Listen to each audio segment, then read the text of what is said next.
We are the Orcs, and we have a plan. To watch all of Ron Moore's Battlestar Galactica. And drink beer.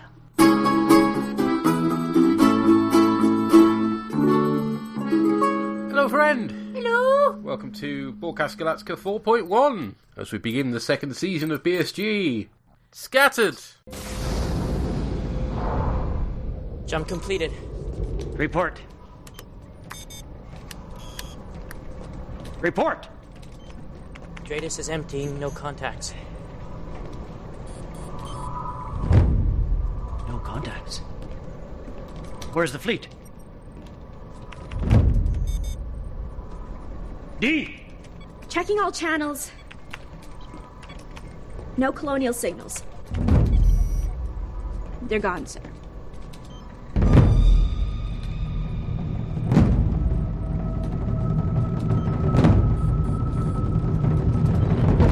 Originally, the season's opening story would have been a prequel tale set before the original Cylon attack, showing how Ty and Adama became friends.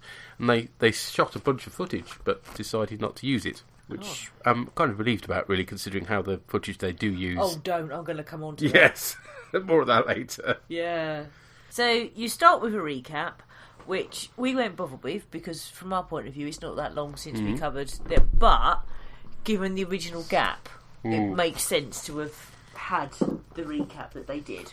And then you have the crash team responding to Adama lying there bleeding out on the illuminated desky thing, and Sharon looks shocked, and a bit later she says, what happened? It's like she's clearly still got this split personality thing, and again it does remind me of Talia in Babylon 5. And it's an old Manchurian Candidate thing, isn't it? Yeah. And we get a paramedic come rushing in, played by Kerry Norton, who's actually Mrs. Jamie Bamber. Oh! Hence the British accent. She was in the Randall and Hopkirk remake. Oh, right. Where she played Sporty Spice in Casualty, apparently. Nice. Okay.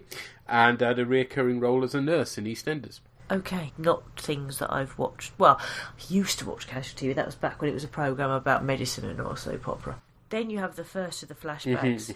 That with Tash. Porn Tash Adama. I mean, fucking hell. Almost recognised that the makeup couldn't do much about making him look younger, and he's not wrong. No. And also, to be honest, he doesn't sound young. His voice, does it? There's something young about him. Not really. So you've got Porn Tash Adama and fucking terrible hair tie. Yeah.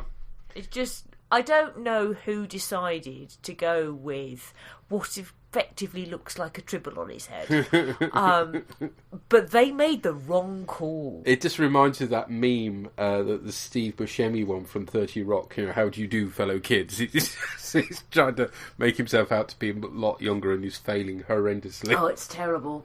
It's bad, worse than the worst de-aging. If you see what I mean. I know they couldn't do de-aging in that sense. And I guess the porn tash, all you're focusing on is the porn tash. So maybe that works in but terms of... as soon as you look away from the porn tash, you realise, no, it doesn't look any different, does it? No, and just no with Ty's hair. I mean, you know, you've got that thing where he was clearly going to...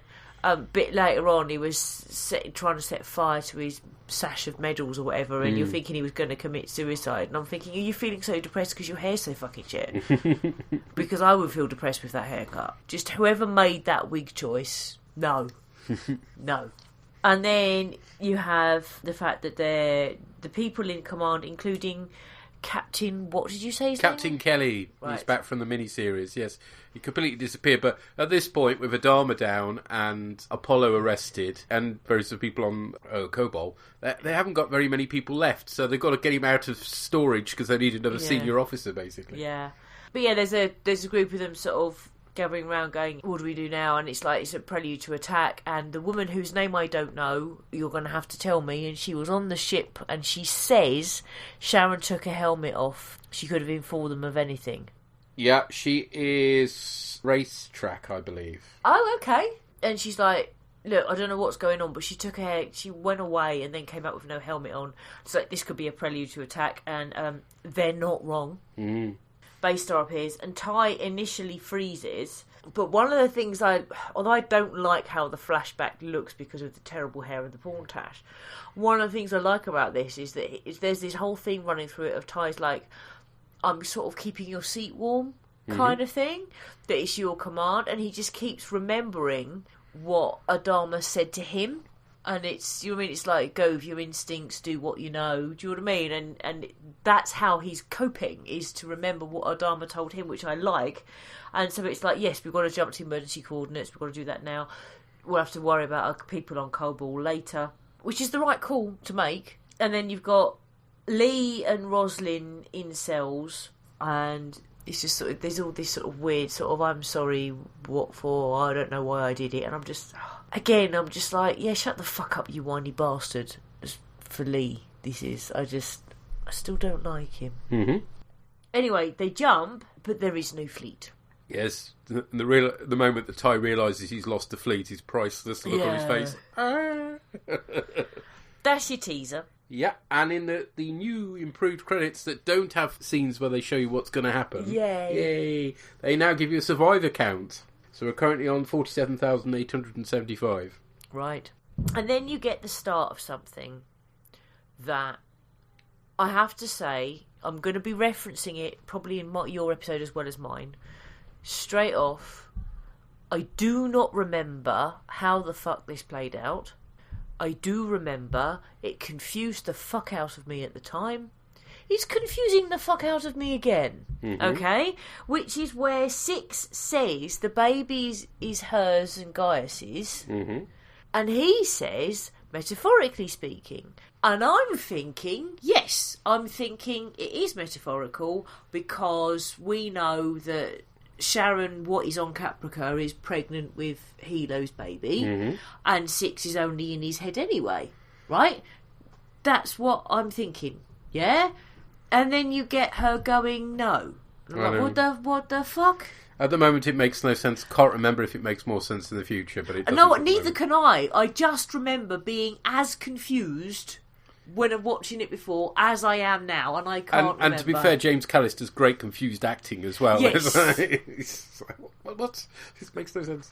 So, I mean, again, if we hadn't been doing this podcast, we were going to be rewatching this series anyway, because there's so much I just can't remember.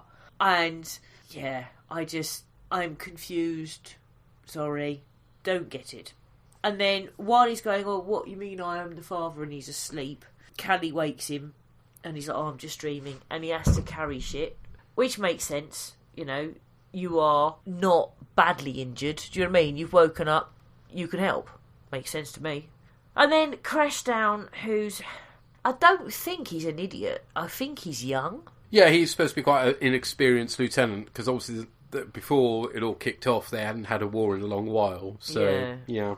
He makes them set off and run without checking they've got all their supplies, which you know is going to come back to bite them later. And you've got Tyrrell going, no, but we've got to check they've got all supplies. And he's going, no, but if we do that, we might not survive. And I don't know how many people they've got. I don't know whether it would have been possible for him to delegate 2 people to check they've got everything and bring up anything they don't have while the main group escapes. But although I think he made the wrong decision, I can understand why he says there's not time to go through a whole load of shit. Yeah, well, this bit isn't too bad. It's later on when he claims that he told Tarn to collect the other med kit when clearly he didn't. He just said, get the hell out of here. And that's like, oh, bastard. Yeah. So I'm not sure that it's necessarily the wrong choice, because they are being shot at. Do you know what I mean? But it's one of those things that obviously hindsight is a wonderful thing, but I think I would have gone, most of us need to fuck off, a couple of you, check we've got everything and bring up the rear. Mm-hmm. Because then, worst case scenario, most of you have escaped. Best case scenario, actually you've all escaped and you've got all your shit. But if he's inexperienced, he's not going to... Plus, you're being shot at. How easy is it if you're not experienced to think straight? I think what is his fault is that he's got Tyrrell there as the experienced NCO. He should be listening to Tyrrell. That's where I think he does do the wrong thing. That he doesn't have to agree with Tyrrell, but he should say, what do you suggest? Do you know what I mean? And there could then be a dialogue. And then you have Ty doing this speech about how it's still Adama's command. I like that speech that he does. It's kind of like, I might be calling the shots now, but this is his command, so any order he has made previously still stands. Which I think needs saying, because people might otherwise question it. I like that speech. And then you've got Gaius seeing a crib in a forest, and this sort of shit just confuses me. And then you've got, now, is it Socinus who's injured? Yes, he's death's door. And then you have them go and listen to the bird song, and I just think of Wittertainment. Yes, so the film podcast, rather, because they're on the BBC, they're not allowed to swear.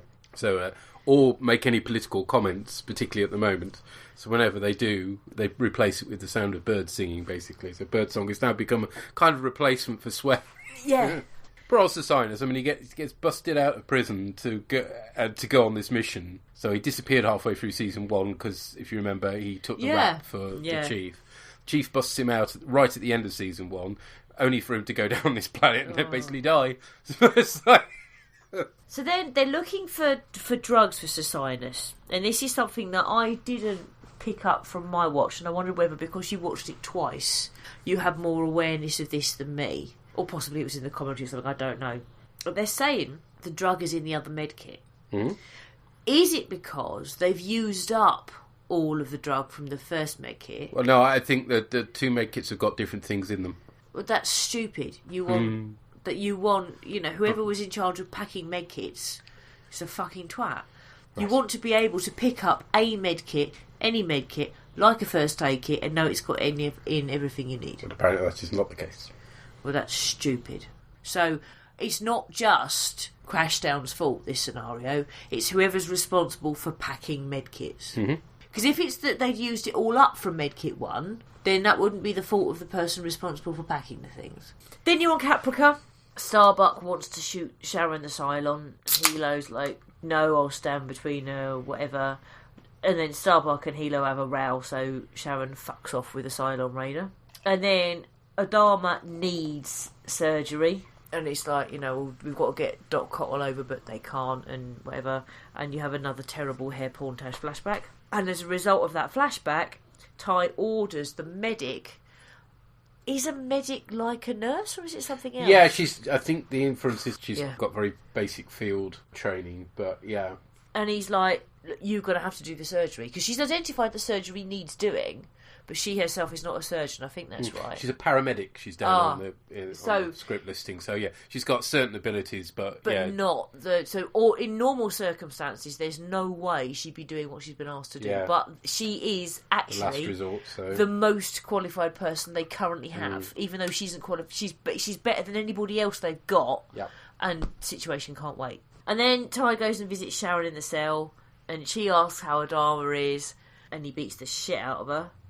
And then you keep getting, and I don't know if it's significant or not, you keep getting the scene of the knock on the door. Well, it's explained at the end. Yeah, but they keep focusing in on the number 3. Is the number 3 supposed to be significant? Only as much as that's the number of room that he's in. Oh, okay. But yeah, it's kind of a tease thing. Why are they knocking on this door? What's this door? And they don't reveal that scene all the way through until the end. Yeah, okay. There's no particular significance of 3 then, as far as you're aware. I don't think so, no. Okay. And then you're back on Cobalt in the woods again.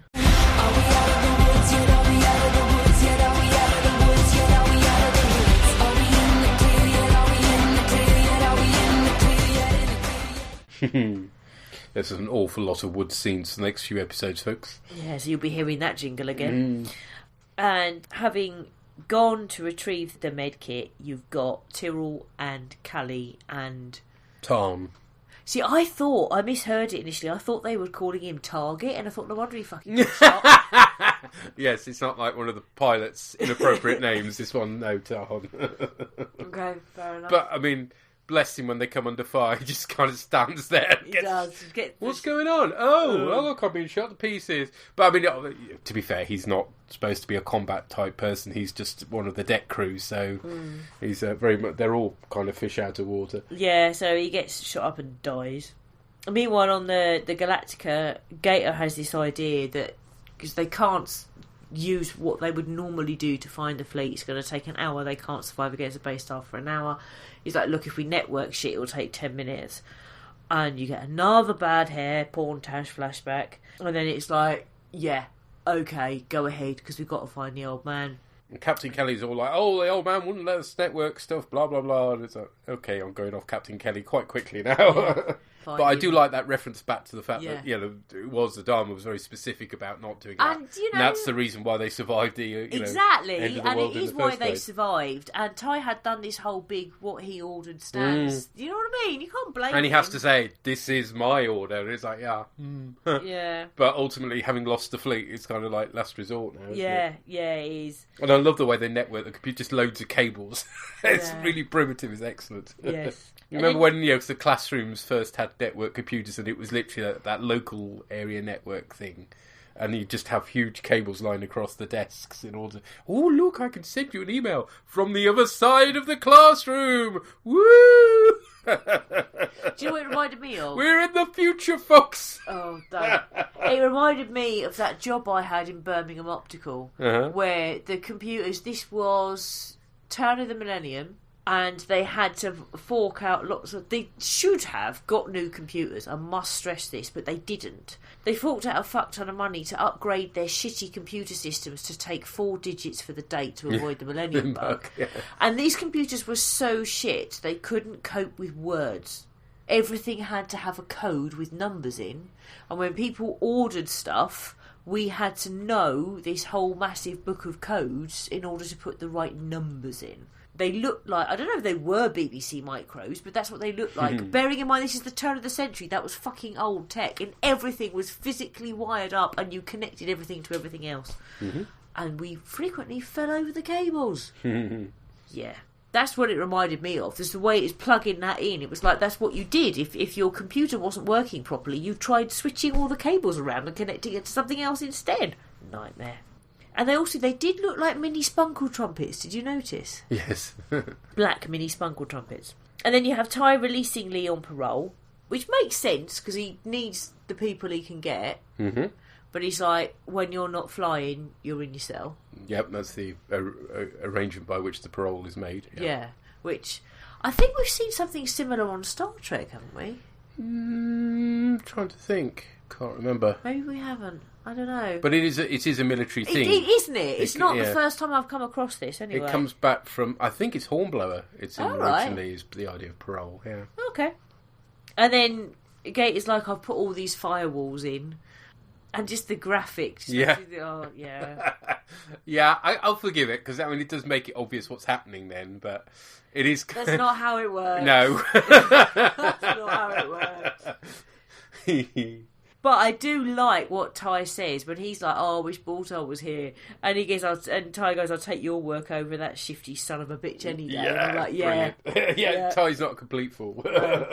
So they jump, and there are a fuck ton of raiders, and you see a new spaceship, which I wondered whether it was the Cylon equivalent of a Raptor. Well, it's a heavy raider, so no. Okay. Because it's a beefed up version of Raider. We saw this briefly in the previous episode. Which one was the one where right at the end of season 1 where Halo finally spots the other boomer? Oh, okay. Yeah, yes. So we have seen this before, but not very well. And to be frank, we don't see it very well in this one either. Very frustratingly, I was trying to get a nice screen cap for Tumblr, and of course, because they do all this moving the camera around, documentary-style footage thing, you don't really get to see it properly, which is very, very frustrating for somebody who likes spaceships. Well, yeah, you do get to see the ones that crash, but even then, you don't really see it that clearly at any point. Okay, genuine question, could it be that that's done deliberately because of constraints of CG? No, it's done in order to make it this documentary-style thing. That was what they've gone for since the miniseries. And to begin with, it's like, ooh, that's different and new, that's quite nice. But I'm getting to the point now where it's like, no, actually, I'd prefer you going back to the Trek style where you get a good look at the spaceship and you get beauty shots and things. Because you can't see the things properly, damn it.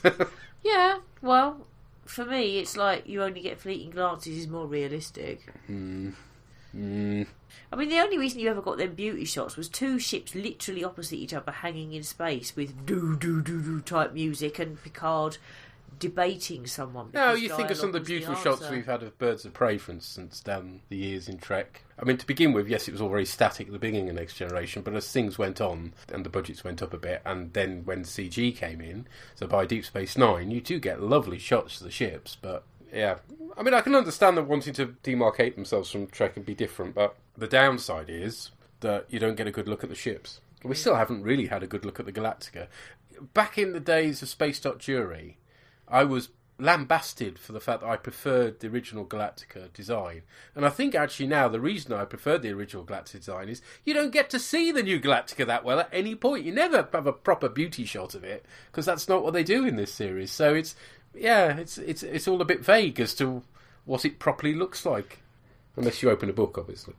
Well, it could be that because I don't see well in 3D anyway, and therefore can't interpret what it properly looks like on the screen, even if I'm shown it. But as far as I'm concerned, I've seen enough. The only view I can understand, really, of a ship is side-on. That's the only way I can understand how it might look in 3 dimensions. And we've had side-on shots of Galactica. That's all my brain can compute. So yeah, you're a spaceship fan and you're wanting the beauty shots. Mm-hmm. They don't work for me in the first place anyway, and I like the realistic. You know what I mean? Only get a brief glimpsey. Well, you're clearly wrong, but let's move on.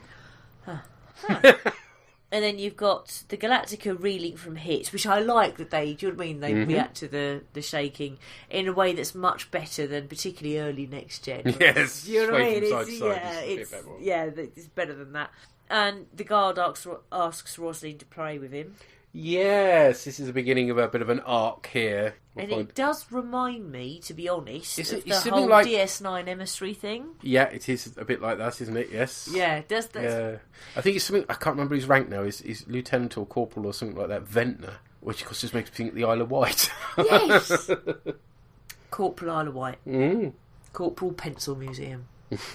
No, it's just that she's not as uncomfortable as Cisco, but it did make me think of that, because she doesn't look certain. No, well, at this point, she's only just sort of kind of embraced the idea she may be the Messiah, but she's certainly not used to praying for people, and in the same way as Cisco wasn't as well. So, again, there's a lot of more Deep Space Nine in this than I remembered, actually. Yeah. And my next note is just, ooh, icky surgery.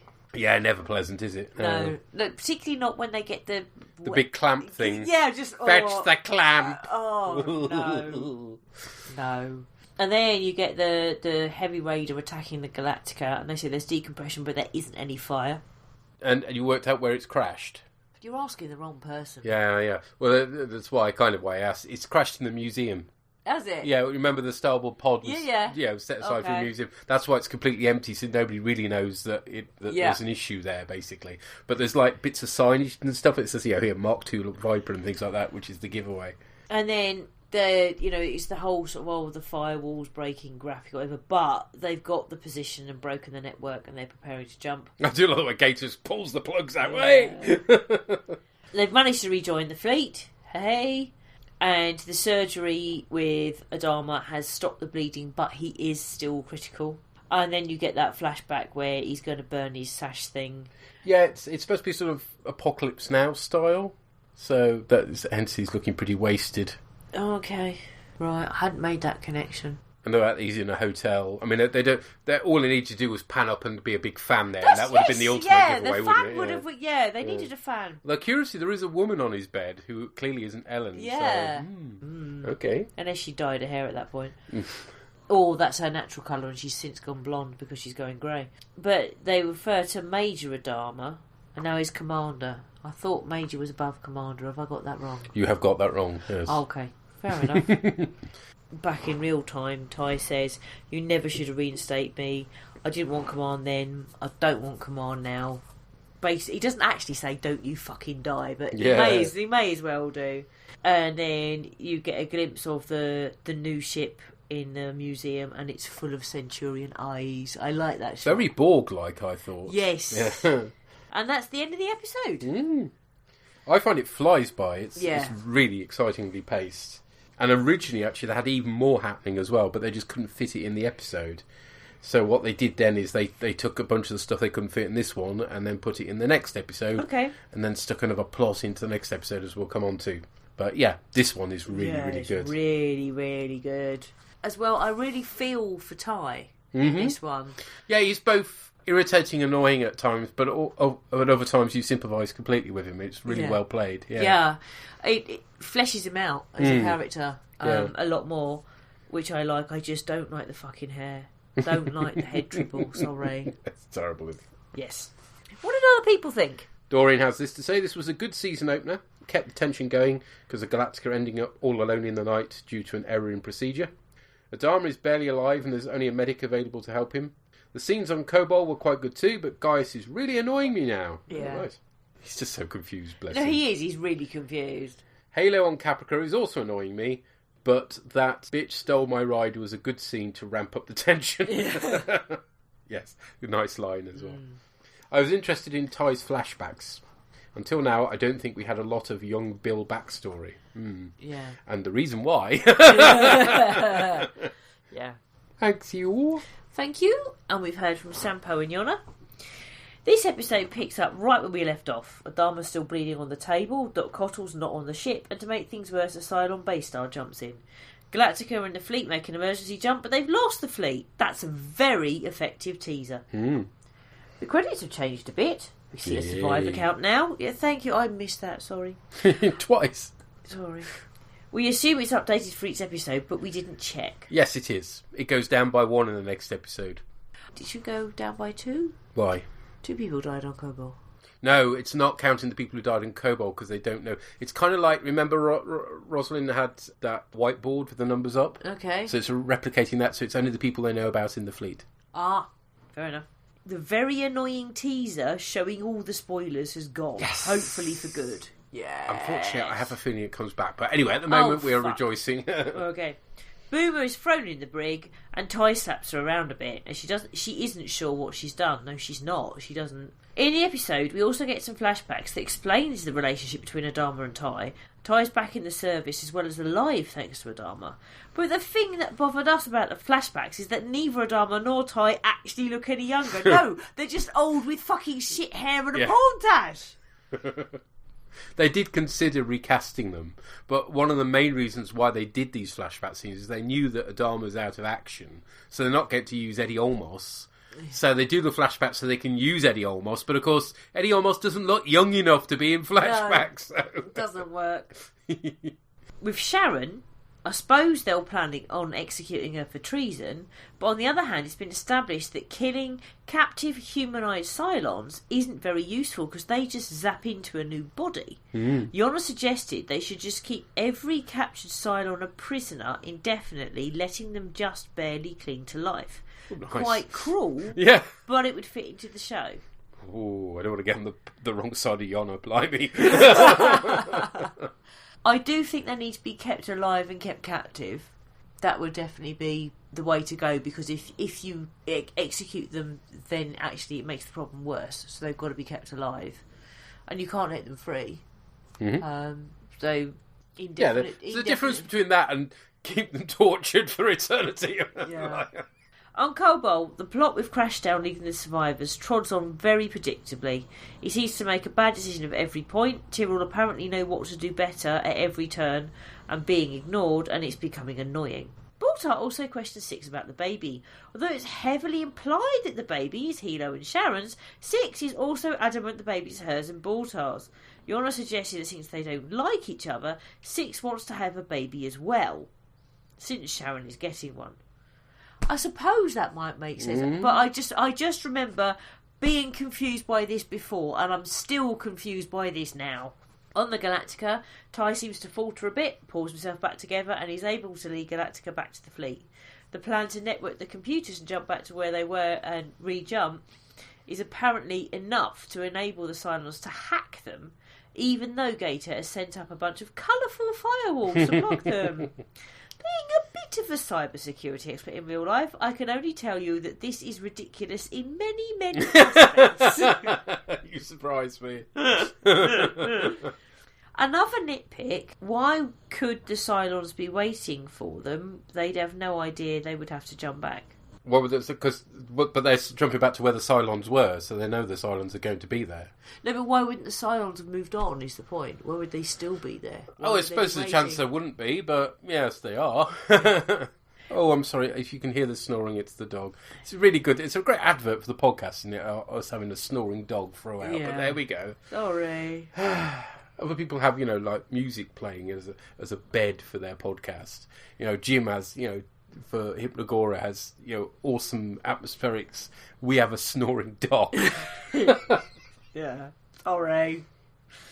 Welcome to Borgcast. Sampo and Yona continue. We get a short space battle, and although I always like a space battle, Cylons are starting to feel a little bit underpowered. They launch dozens and dozens and dozens of raiders, but the handful of Vipers can hold them off without any losses. The only success they have is being able to crash a boarding party. There's also the flak defence as well from Galactica, which is supposed to be helping, but yes, I do take what he says, and I think part of the frustration is he's hoping to keep the count of Vipers, and they didn't lose any, so he's annoyed. Yeah. There was a very nice detail that I missed but found out while fact-checking on the internet. When Gator turns his head to disconnect the cables, the screen says the virus has breached the firewall. Oh, right. When he turns back, the message is gone. Nice touch, pays off in the next episode. It does, yes. We only get a short scene on Caprica that can be summed up in, that bitch took my ride. Yes. So full steam ahead, and let's move on to the next episode. Let's do that. Thank you! And we've heard from Pieman. Hello, Orgs. Parry here to talk about Scattered. Now, this is, it's actually an interesting pair of episodes we've got here, if I'm honest. Very good example of long-form storytelling that we're beginning to get in the 2000s. If you consider it outside Babylon 5, maybe. If this was Deep Space Nine, or maybe even a series like Enterprise or Voyager, you would have had this wrapped. So we had a two-part story, but it had a to be continued, but it's all wrapped up. And you'd have ongoing arcs bubbling under. But if you think at the end of these two stories, we still have Rosalind in jail, we still have Adama not conscious, and we still have people trapped in Cobol. So actually, nothing has been wrapped up. It's just progressing, and I really like that. I liked the main part, the aftermath. All of a sudden, the utter chaos was really well depicted, and I did like, actually, one of the things in both these episodes is Ty's stepping up a bit, and indeed you possibly couldn't have seen beginning of season 1 Ty even doing this, let alone so it's quite good to see him kind of coming up to the fore. You've got this problem that they have to recalculate and have to network the computers, and that's a good tense scene actually, considering I think there was a bit of stock footage for like the sort of battles at the Galactica versus the Battlestar. I think some of that was possibly stock footage, but still it was a good kinetic battle with that added thing of them waiting for the calculation to finish and the firewalls breaking. It made for a really tense scene, and I like the way that they could actually stop the Cylons taking over stuff just by, that worked. That was actually a rather effective thing. And of course we have stuff happening on Cobol. You can see there's a bigger conflict brewing between Tyrrell and Crashdown, so you can see that's kind of forming there. And indeed, one of the so that worked out quite well. And we have stuff happening on Caprica, which ultimately ends with Boomer nicking Starbucks Raider. So quite a lot happens in this, if I'm honest. And it's kind of nice to have it almost a wrapped up end. To an extent, by the end of this, their immediate problem, which is they've been separated from the fleet, is finished, but we still have all the unresolved issues from the past. Effectively, what this episode did was created yet another problem to throw at them, which they then had to deal with, which I quite like as an idea. You do have things, like I say, there's just a lot going on in general. Was one of the things that I thought worked particularly well was that first shot when the Galactica jumps and it pans back and you can see the pods going back out, which I always love, and you see nothing around them, and then the way they kind of got the ending, and they actually I knew how this ended, but it was still so it's kind of at that point I'm not sitting there tense, because by now you don't know if the series is going to have they've still not made it to the right place, sorry. But instead you do have the jump and the pull back, and then we've got the things appearing in the Dreadis, and then that's when you could see all the fleet. And it is kind of that thing, you're going, yay, it's all okay now. It's like, oh no, it's not. No, Adama's still unconscious and in a coma and still critical. Lee's still in jail, who's only being released to do his duties. Rosalind's, the military coup is still in effect, and they've still got people trapped on Cobalt, you've still got the crew trapped in Caprica. So overall, nothing's actually been resolved except for the problem that popped up at the beginning of the episode, and I think that works really well. And it's something we'll see a bit more of in the next episode. But yeah, so really good stuff. Good solid start to the series, always like that. So I'll be back shortly to talk about the next episode, Into the Valley of Death, or Through the Darkness, or whatever it's called. But until then, bye for now. Thank you, sir. Thank you. Yes, they quite quickly realised they couldn't resolve everything in one episode. Yeah. Hence the idea of spreading it over 2. And to be honest, even then, there's going to be stuff that isn't resolved for another 6 episodes. But I like that. Because It's realistic, isn't it? Life isn't like that. Yeah. And it's unusual. Well, it might not necessarily be unusual now, but back then it was unusual to take that approach. Because it was usually within 2 episodes of the first, it was all done. Yeah. In the main. I mean, the only one I could think of that even comes close is the one where you have the capture of DS9 by the Dominion. That took a little longer to resolve, didn't it? Yeah, and obviously the whole conflict wasn't resolved by the end, so yeah. But that's the only thing that I can think of from around that time period that even comes close. Mm-hmm. But again, another Deep Space Nine. Exactly. I think you're right, though, when you talk about what's happening in CIC, the chaos there is very well depicted. Yeah. Yeah, Captain Kelly in particular, is just, he's like a rabbit in the headlights He is. all the time, isn't he? Yeah. You can tell why they didn't have him on the bridge before. They didn't need him. Yeah. But then, as well, I mean, he gets promoted to second officer. He just gets tapped and told you're second. He's like, ugh. But that sort of thing does happen if you lose a lot of people for whatever reason. You end up with the responsibility you didn't. The guy bargain that previously was just looking after the cloakroom or something. Yeah. And yes, there is a bit of stock footage used in this, specifically the cannons on the Galactica turning to fire the flat curtain. That was all from the miniseries. But there's actually an awful lot of new footage as well, to be fair, so it's not like all old stuff. Yeah, and I didn't notice the stock footage. You notice little when it comes to these sort of things. Sorry, do I fail? Not necessarily. You notice other things I don't, so there you are. Okay. What did Drew and Tracy make of this? So we just watched Scattered. What do we think of that? That's exciting stuff. OMG. I thought the last 2 minutes of the previous episode, season 1, was exciting when was not Adama got exciting, shot. Well, but yeah, stressful. I know. But fuck me, they carried it on into this episode, didn't before, they? Like before the credits, like they jump and then like there's the fleet's gone and I was just like the Doctor's not on there and he's my god! I was just like, what a bleeding tense 5 minutes. I'm not quite sure I can hack this. 45 minutes later, I'm a nervous wreck. So what is LT doing on the ground? There is no way he should be in charge of the troops that are downstairs with Callie and the chief. Who's LT? His name's LT, isn't it? I don't know, is it? I'm sure they called him LT. It might be, yeah, I missed that then. No, you're right, I'm sure you're right. Well, I'm worried now. I've got his name wrong. Anywho, the dickhead who's down on the ground. Well, yeah, but we did see that before, didn't we? It seems like the chief seems to be far more better at thinking on his feet. Well, exactly, because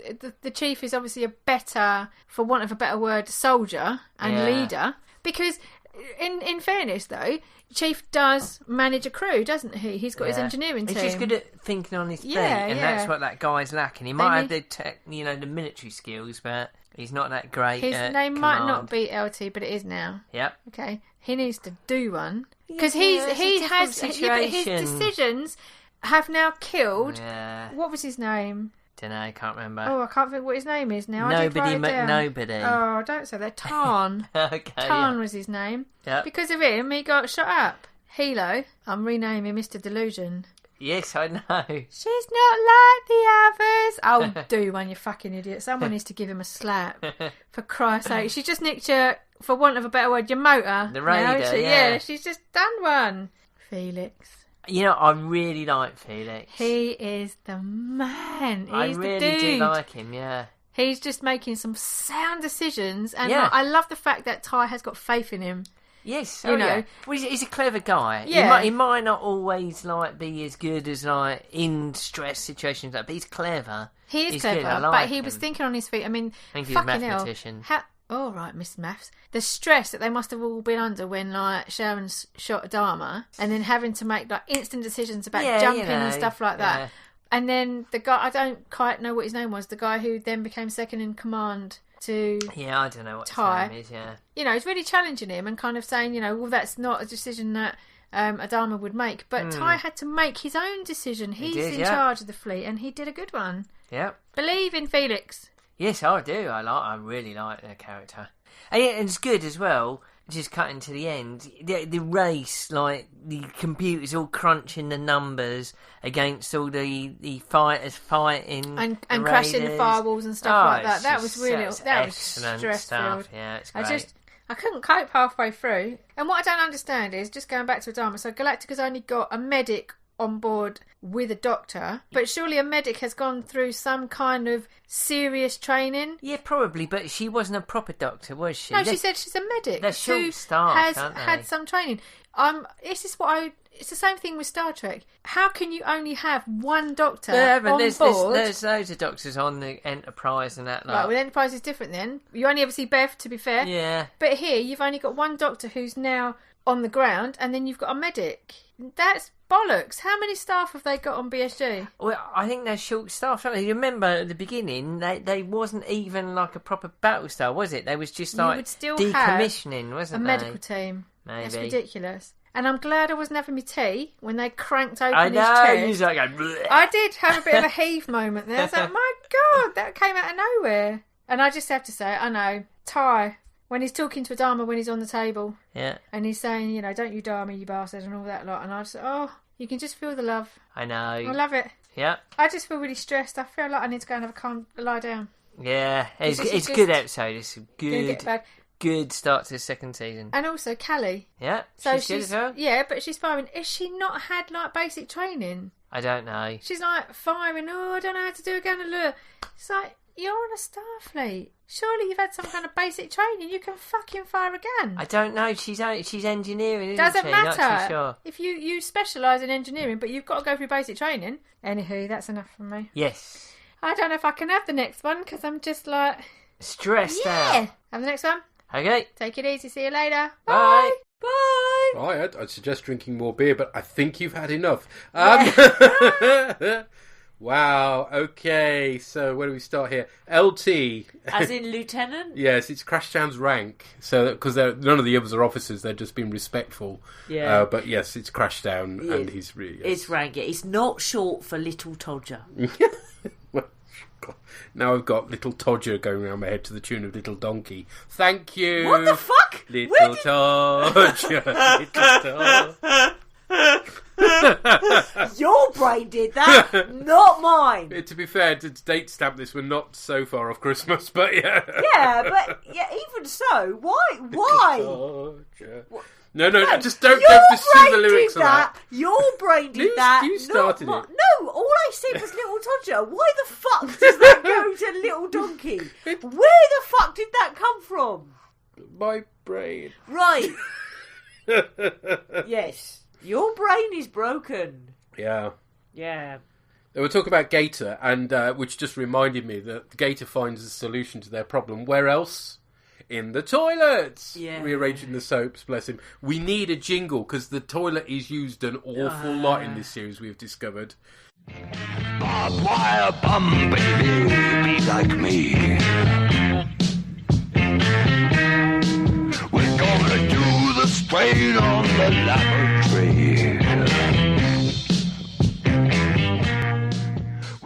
I mean, yeah, they've built the set. I suppose they're going to use it, but even so, it's a bit ridiculous the amount they're using it.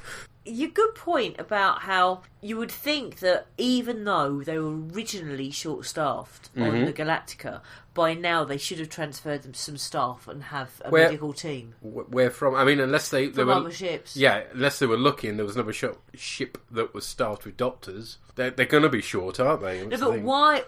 I'm thinking, even if you just think of Doc Cottle, why is he on the Rising Star? Why is he not the CMO on the Galactica?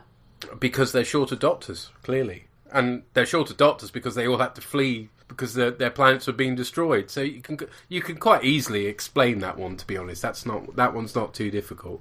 Why every scene is set in a toilet, that's harder to explain. Okay. But there's got to be more than one doctor. She's a medic. There's got to be another doctor somewhere. Apparently not. I just find that hard to believe. Perhaps they're all treating people on the planets when they were blown up. It's... But they've got a whole fleet. You would expect, even if it was... No, remember, this isn't a fleet per se. This is only a fleet because it's a group of ships that were fleeing. Given that there's, 49,000 people? Some of them would have been doctors on holiday or something, wouldn't they? Is there a doctor on board? Yeah.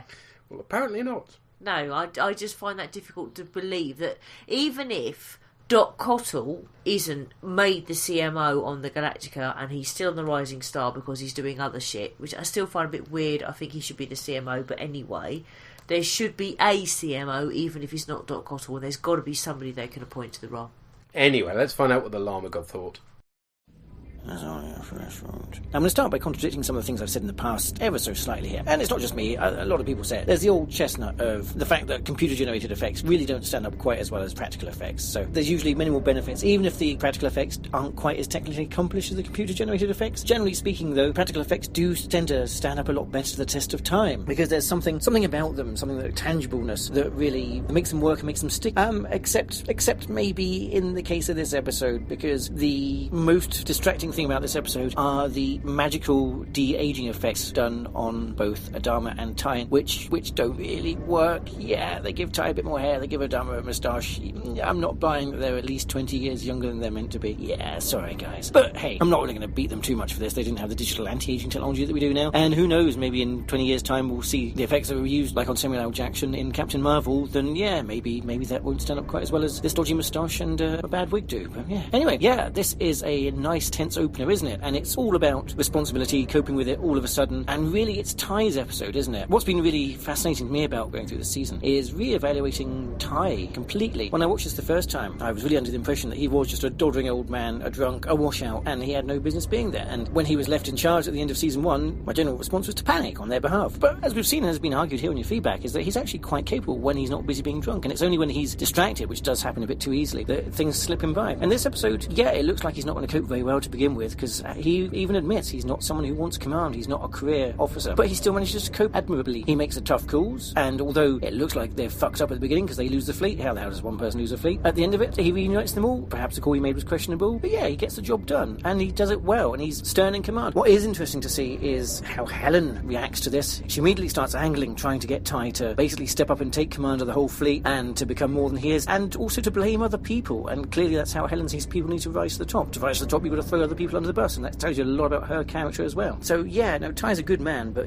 other people can lead him astray. One of the things I have mixed feelings about this episode are the deleted scenes. I don't know if you watched this or whether you're going to comment on them, but there's a very lengthy deleted scene about how Adama and Ty first meet, and yeah, it's all in the bar. We get fragments of it in the episode, but it starts with Adama breaking up a bar fight by walking in with a shotgun, and it's pretty impressive, and they share a lot of stories, and you can really see where the camaraderie between the characters comes from and why they're such good friends. I can see why they left it out for reasons of pacing, but it's a shame because it really brings some depth to the characters and some depth to the moments. And without risk of spoiling things too much, I mean, we do get to see flashbacks to the old days and later in this series. I actually can't remember whether any of what we see in the bar is contradicted, so it'd be interesting to be reminded of that later. But yeah, no, that was good, solid stuff, and a really interesting examination of Ty's character. Someone who is completely out of their depth, though, is Crashdown, who really isn't coping very well being thrust into a position of command down on Kobol. Although, at the very least, he does give you a chance to play Jingle again, as his first command is, we've got to go to the forest, so you get to use that tune at least. And we end the episode with one man down, and yeah, that'll be something to look out for, because I don't know if you've spotted or what your copies have, but now in the opening credits we now get a survivor count, so it's time to start tracking that survivor count downwards, maybe upwards sometimes. Unlikely it's going to go up quite as quickly as it's going to go down. No spoilers there, you know what the series is like. Things go sideways on Caprica as well when Sharon runs off with her ride, which unfortunately is making a bit of Kara's point for her. If Sharon's not going to hang around, then why was Hilo even trying to defend her? So that was a bit unfortunate. Although, you know, only one person can fit in that fighter, so how were they going to get out there anyway? But yeah, it'd be interesting to see where that comes back to, because she can't really run off back to her own people, can she? Can she? Will they be that forgiving? Don't know. We'll see. My favourite thing about this episode, really, though, was the continued importance that the showrunners are giving to toilets, because once again, the most important thing in the episode, Gator has his revelation about how to find their lost fleet, whilst also avoiding being totally wiped out themselves, is in the head. Yes, and he does it by shuffling soap around. No, that's not a euphemism. He does shuffle the soap, and he comes up with the goods. So, yeah, interesting one, that. Yeah, if you want to find out what's happening on any of the colonies, just head straight for the head. That's your number one tip. So, yeah, no, this was a good, solid, fast-paced season opener, and it really set things in place, in as much as everyone's completely in the wrong places, and they're all having to deal with that. So, yeah, things are in a bit of a mess. they found the fleet, but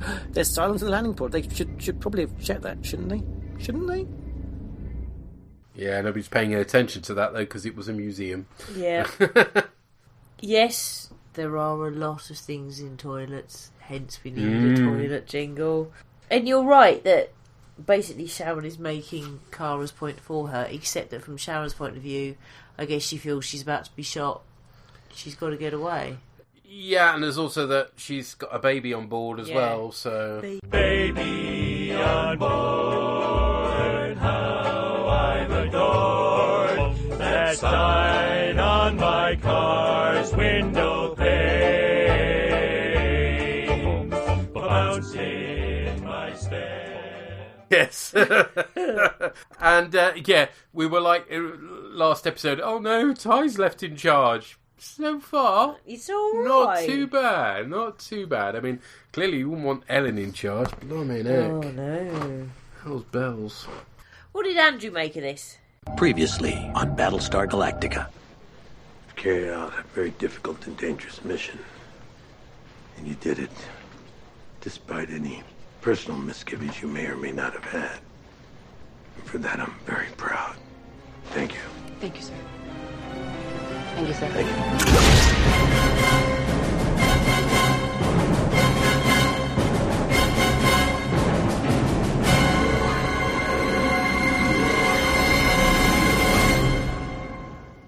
You can delete that if you think it'll get a copyright strike. Hi again, everyone. I think I'm going to talk about Colonel Ty for a bit. There's a lot of strong acting talent in this show. I think Michael Hogan is a little bit of a secret weapon as far as that goes. Ty's always been fiercely loyal to the old man, and in this episode we find out why. He literally saved his life. It's not just that Adama got Ty a job in the Colonial Fleet, interrupting his suicide/arson attempt. That would be enough, but it's also the fact that Adama said he was going to do that, and he did it. Not only did Adama turn Ty's life around, he promised him he would, and he kept that promise. And Ty has been loyal ever since. Did anyone else notice, by the way, when Ty is about to set fire to his apartment? I read that as a kind of part arson, part suicide attempt.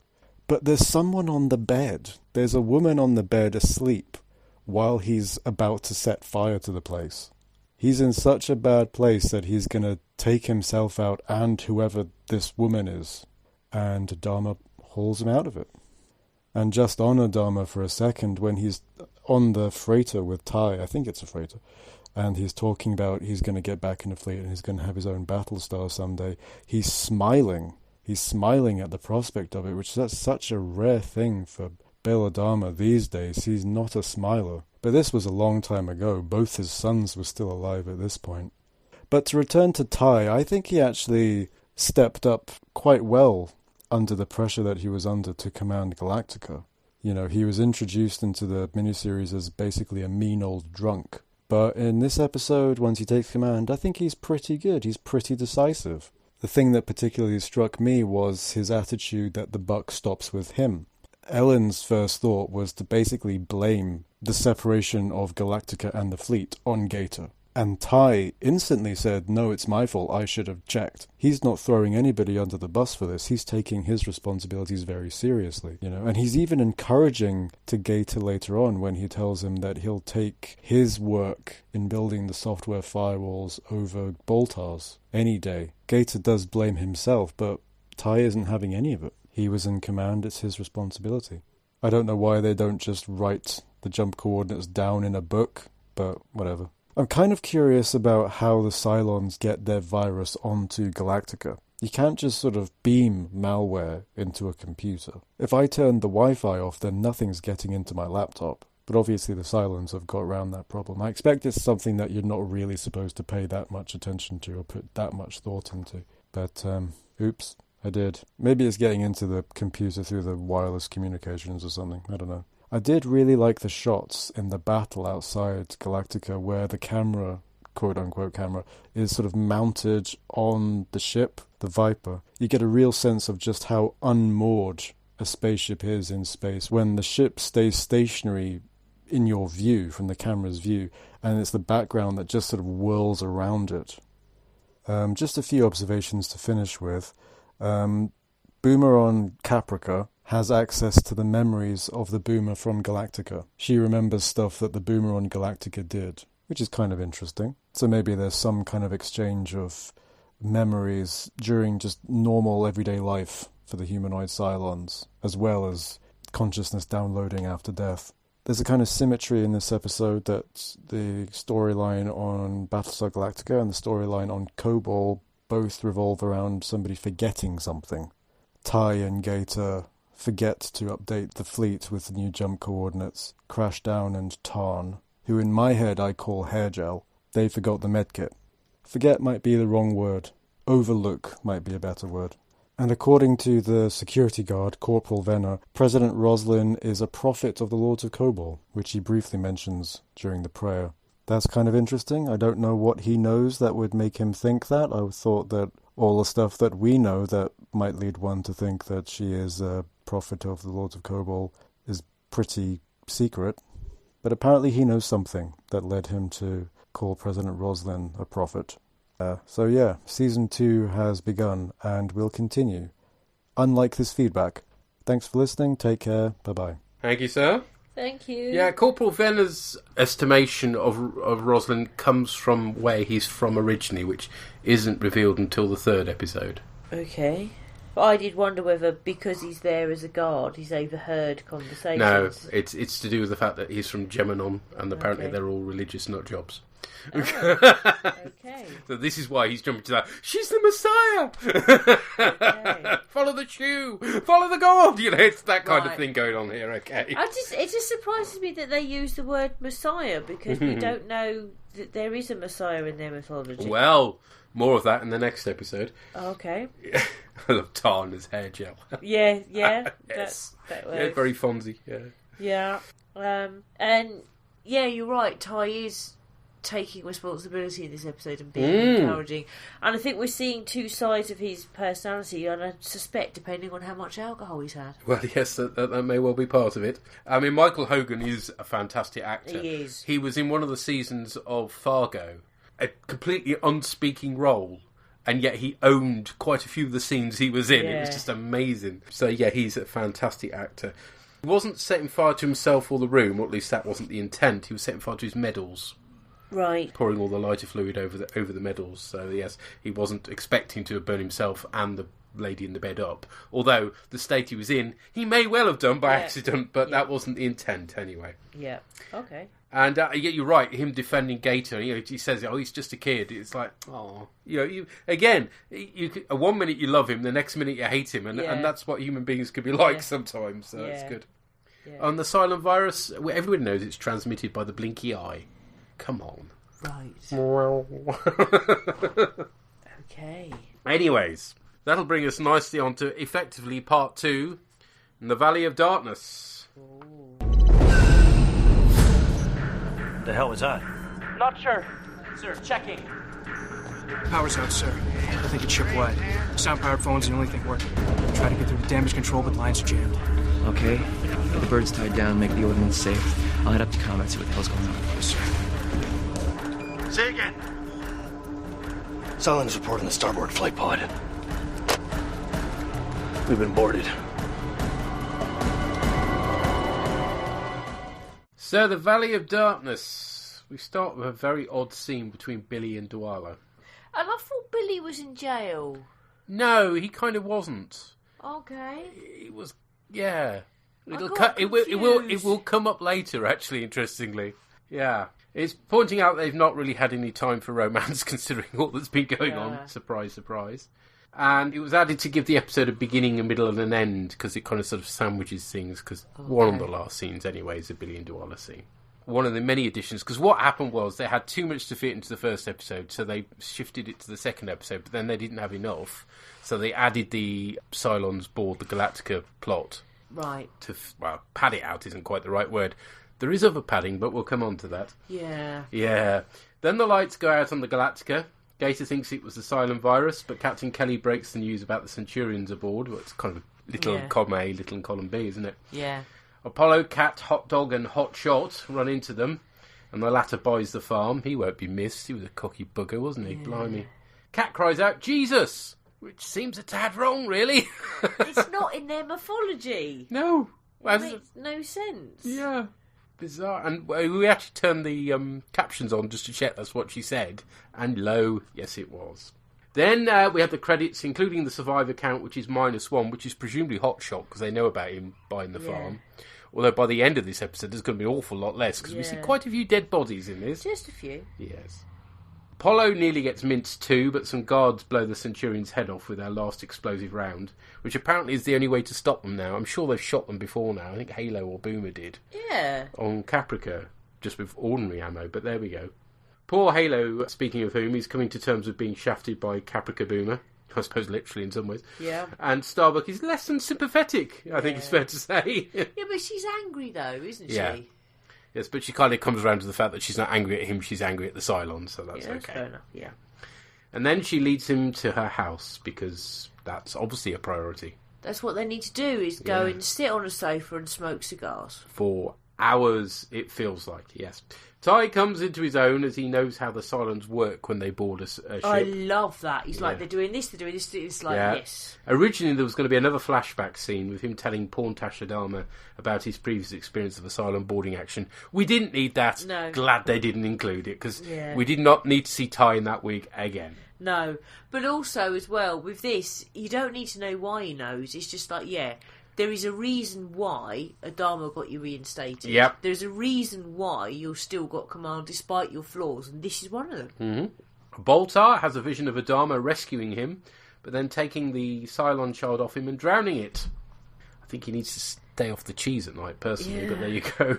Apparently the way this was originally shot was even grimmer, because they had sort of bubbles come up from the baby underwater. I know, it's bad enough as it is. We don't need that, thank you. We learn from 6 that Kobol was effectively Eden, with humans cast out from paradise by the gods due to their violent behaviour. I just go to a, what was it called? Good Omens place. You know where you've got the Azariel and whatever the other one's called, conversation all about the flaming sword and what were you supposed to do with the flaming sword and whatever, and it brings the two of them together. Do you know what I mean? Okay. Apollo and his squad find Jammer, who we've not seen for a while. He's jamming. Yes, not since they found out that the Cylons can look like humans, and he went all, well, every man for himself, and then he sort of disappeared off the radar, basically, until this episode. Starbuck's flat is a concrete monstrosity with horrible paintings on the walls. Yes. Wow. I seem to remember, now bear in mind what I'm about to say isn't a spoiler, because I don't remember enough. I seem to remember, in one of the later seasons, they go back to the flat and look at the painting and it has meaning. Maybe. But literally, that is what I remember. That I don't remember any more than that, but they go back to the flat and look at the painting. She plays some Philip Glass. I didn't like that annoying fucking piano music. I like it, but it's nice to chill you at the end of a stressful day. In an episode that's supposed to be exciting, doesn't work so well. Because she finds a cigar and puts on what Ron Moore says in the commentary apparently is her father's jacket. I don't know if you picked up that magically. No. I don't suppose you how you're supposed to know that without listening to the commentary, I do not know. Well, it's because he looks at something but you can't tell what Halo's looking at. And he says it doesn't seem very you, and she says it seems like that's. I think it's the music he's referring to at that point, but it's quite hard to interpret. I don't know. Yeah, it's not well directed, and it's just so slow and boring. And Ron Moore on the commentary's going, "This is the best scene in the entire season. This is fantastic." Yes, literally, he's spaffing his wad over this scene. What? It's bollocks. And it's like, what? Really? Because nothing happens. But he's all about the character, you see, and this But it doesn't tell you anything about the character at all. Apparently, it tells you all about Starbuck's past, apparently, but really it doesn't tell you anything at all. No, it doesn't. It just tells you she had a bit of a shit life. Yeah, and a very shit flat. Yeah, which you could probably have guessed at from everything else in her character up till now anyway. And it's always great, because here, all the characters have been like running for their lives, and here they're taking a break and chilling. It's like, yeah, we don't need to see that. That's boring. No. Yeah, also, why aren't they asleep? I mean, I've got no. Have they not been sleep deprived, you know? I've got no problem. Eating. I've got no problem with character development and revealing stuff about characters, but it has to happen in the context of things happening, not just people sat in sofas smoking cigars and chilling. Or it's got to be that what they're revealing is, for example, through what would be a natural conversation, as distinct from Basil exposition, and it's significant, not... I'm sitting here, this might be my dad's jacket, I did that shit painting, let's have a cigar.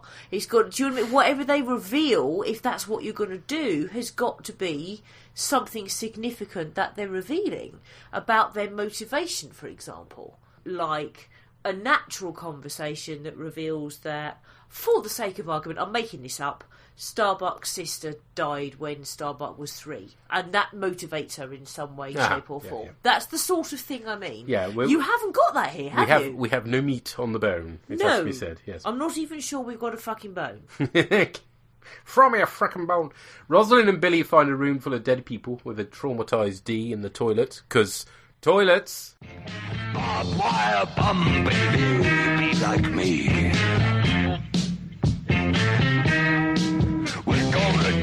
Strain on the lavatory. There's a reference to Sergeant Hadrian. Did you pick up that? Yes. Yes, you just mentioned we don't get to see her leading a unit, so she's out of confinement now anyway. The Chief and Callie return to crash down on the others using flash and thunder as a challenge and response recognition thing. I thought they were My Little Ponies. No, this is a World War II thing. Oh. About as far from My Little Pony as you can get. Sorry. When the Allies retook France, apparently. Right, sorry. My Little Pony, sorry. We've been watching Toys That Made Us. Yeah. Turns out the Chief's trip was for morphine to finish the sinus off, as he's too far gone.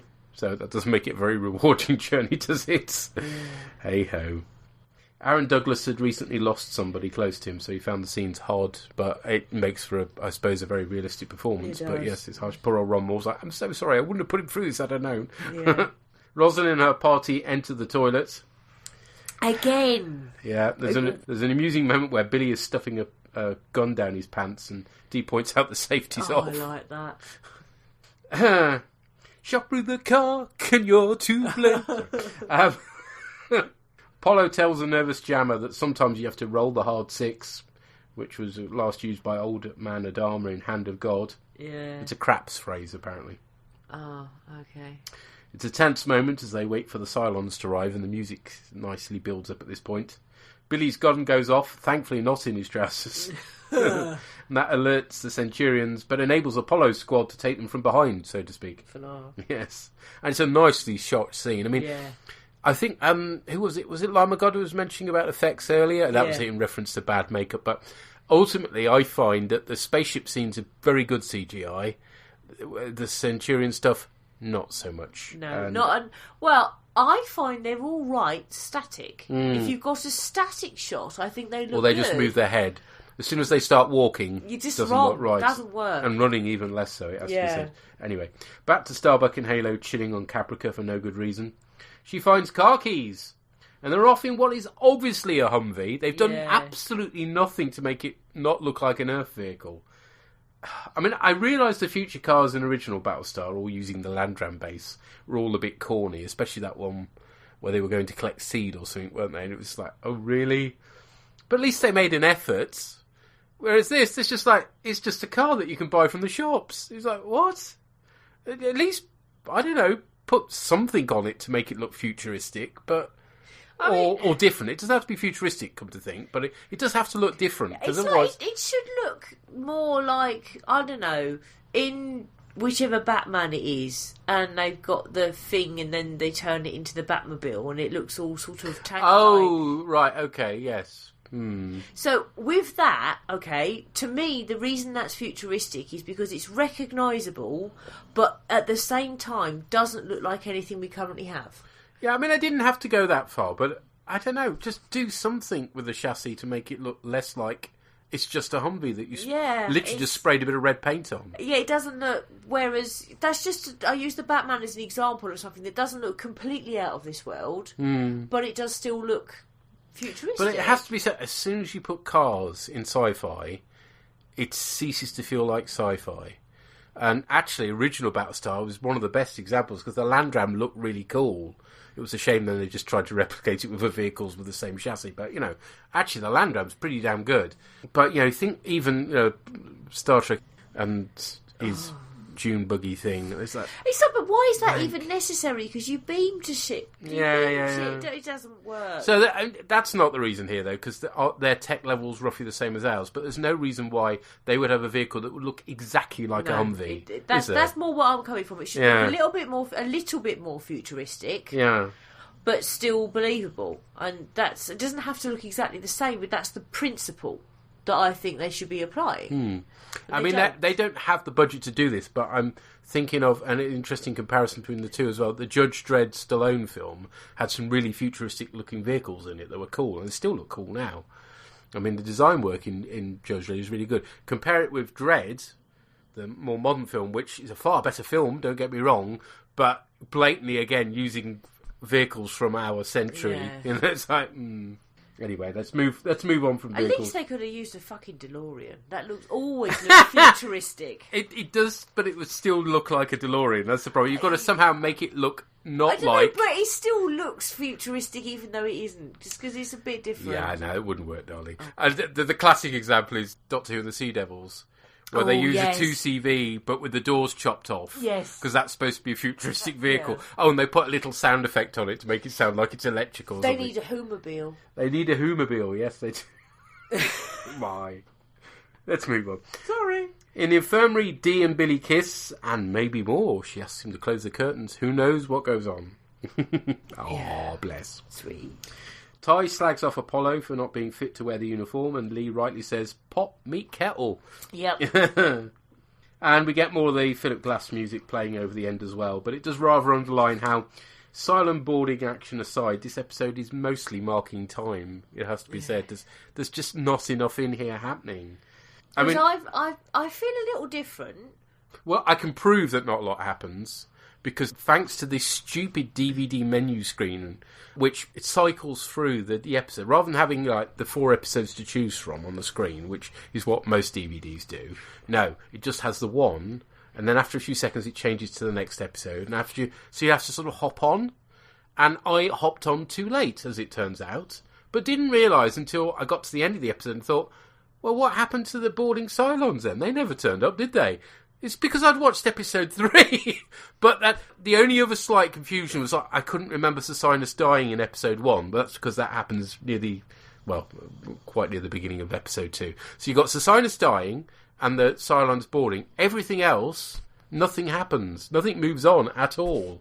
Whereas the way, from my point of view, all the stuff with the Cylons who board, that's action, that's worth watching. Yes, that's okay. Yeah. I mean, as I say, the CG's a little bit dated, but other than that... Other than that, no, that all works for me. What doesn't at all, and from my point of view, slows everything right down, is the fucking let's go and smoke a cigar in Kara's flat apparently is the best thing in the season, apparently. It's not. It's gobshite. It is. So actually, this episode is pretty damn missable for the most part, which is a shame. Well... No, after such a good first episode. I wouldn't say it's missable. Well, because I missed it, and it didn't matter. Because I like the action with the Cylons. It's okay, but... And it's that's good, and it's a direct consequence. But it's blatantly just there to pad the episode out. I didn't feel that. It felt no, like... literally, Rumble says.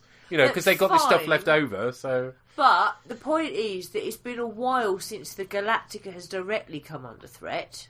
And I like the fact that you've got Gator on the blower to everyone going, keep the fuck away! Not that that's literally what he says, but you know what I mean? And I think it's important to have shown that the Galactica herself is not invulnerable. Mm-hmm. I like the character development that happens with Billy. But you think about it, other than that, other than the Cylons boarding, You've got not the plot on Cobalt doesn't get advanced at all beyond the fact that Silas dies. That's the only thing. Whereas you'll find in the next episode there's an awful lot more on Cobalt, and that's a lot more satisfying. The plot on Caprica literally grinds to a halt as they sit there and that's wrong. smoke. You get no argument from me there. That is wrong. So it's a bit pointless, really. No, it's not pointless because you get character development and there are consequences from the Cylon raid.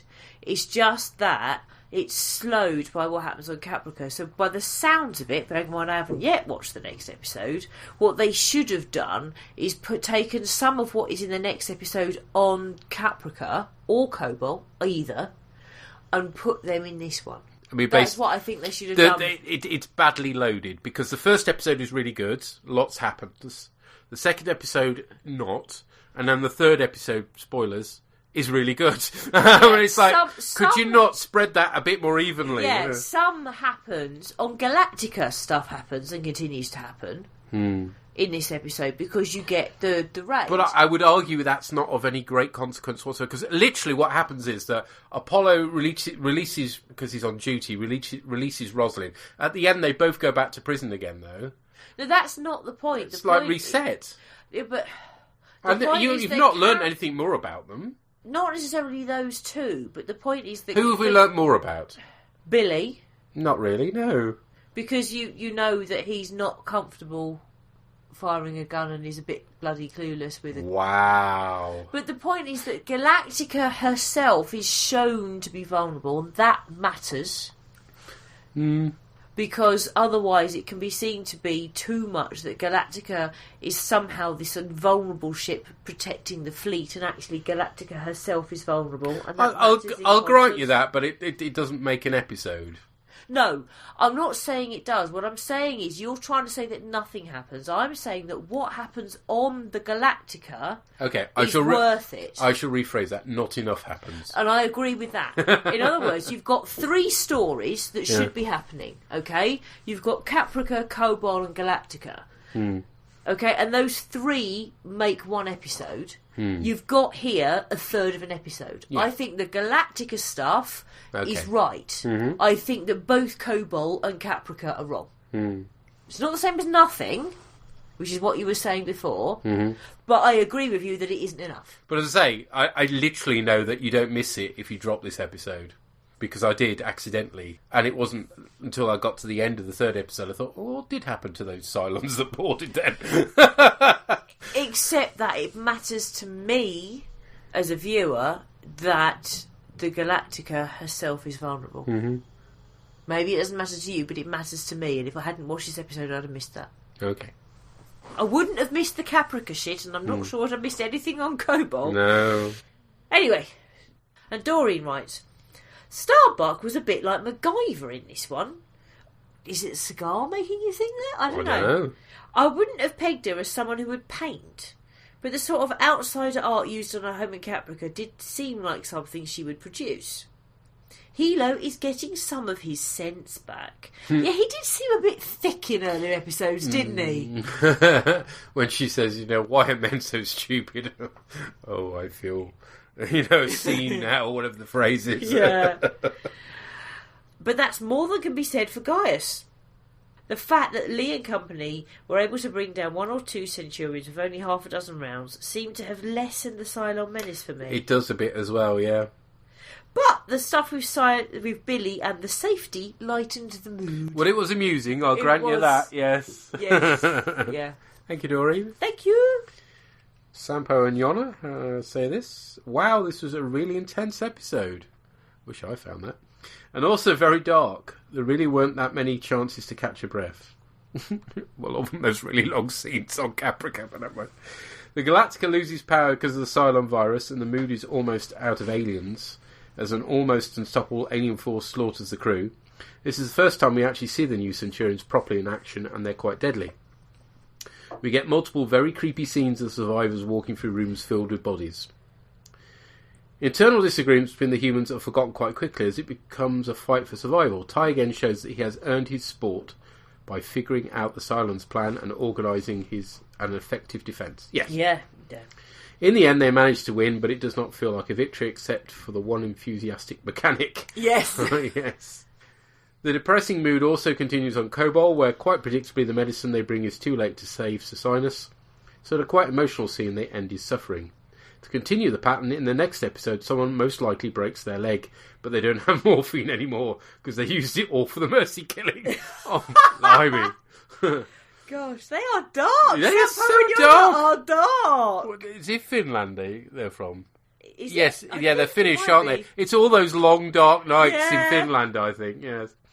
Even Boltar, usually a bright spot in even gloomy episodes, dreams about Adama drowning a baby, yes, and then finds evidence of human sacrifice in the forest. Nice! The only peaceful moments are when Starbuck visited her home. Doesn't really look like the apartment we assumed she had.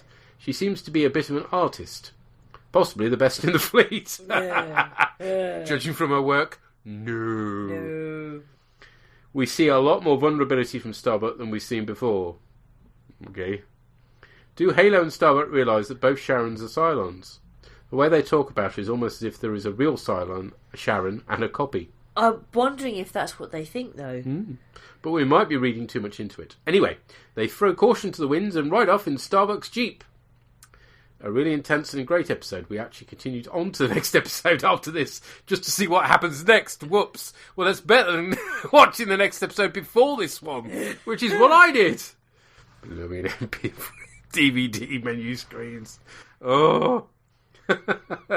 Thanks, guys. Thank you. What did Andrew make of this?